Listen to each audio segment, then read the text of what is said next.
na to. Dinner nung time na yan at may nakita akong nagtitinda ng pagkain sa labas. Naawa ako at tinawag ko siya dahil kako gabing-gabi na't nagtitinda pa rin siya. At sakto, wala naman akong kasama kaya in-orderan ko na rin siya nang makauwi na rin sa bahay nila. Nang makapasok nga siya, inabot niya sa akin yung pakuan.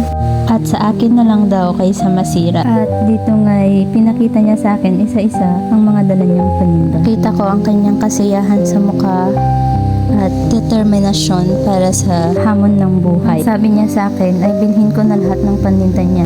At ang sabi ko ay wala akong pambayad, okay na ba itong pagkain? Hangang may maganda siyang puso at ang tanging sagot niya sa akin ay Okay na to.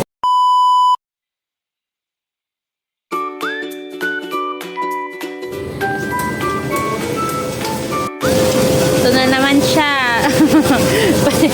Ala, pati pakawan. Ano na naman yan? Ayuda yun mayor. Okay na. Okay na to, tama. Okay na